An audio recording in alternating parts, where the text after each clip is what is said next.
Today we're going to be showing Lego The Lord of the Rings. We're really excited about this title because we're going to be showcasing some of the things that we're doing differently about this game. This game's really about a journey from the characters going all the way from the Shire all the way through to Mordor, and we want to kind of show that experience to the player. So we've actually recreated the whole of Middle-earth, and this is something that you can explore in an open world kind of environment.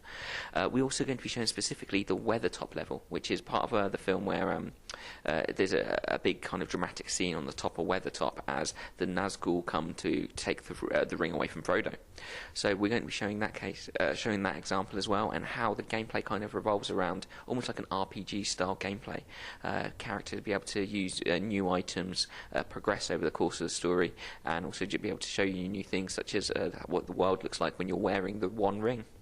So you'll notice in the background there's that orange handle. That handle, if you rip the door off and you end in a dungeon, that dungeon has some things that you can find. They'll just feel, but still very much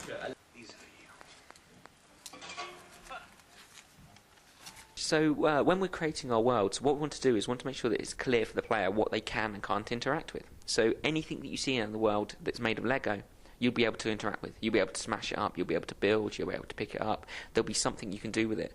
And this is a really kind of clear distinction between what's playable in a level and what isn't. So, for example, if you're walking along these kind of beautiful expanses of, say, as you're heading towards Rohan, you'll know what you can interact with, because as you're walking along, you'll suddenly see a Lego item and go, oh, that's something I can interact with. You'll run off and be able to smash the Lego up.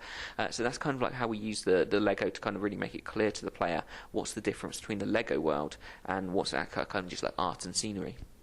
Two types of audiences, really. We're looking for people who are Lord of the Rings fans. So we want people who know the films, and also people who are fans of the books as well, because we've got some little bits and pieces in there which are actually taken from the books as well as the film. But then the other side of the people are people who are just Lego fans, people who might not necessarily know or have seen the Lord of the Rings films or read the books. We think this might be a nice introduction for them to be able to play the Lord of the Rings world, but seen through effectively the Lego lens. So we're actually looking at releasing later this year. We're actually so we're going to be out before Christmas, and it's going to be available on Xbox 360, PlayStation 3, Nintendo Wii, Nintendo 3DS, PS Vita, and DS and PC. So pretty much everything.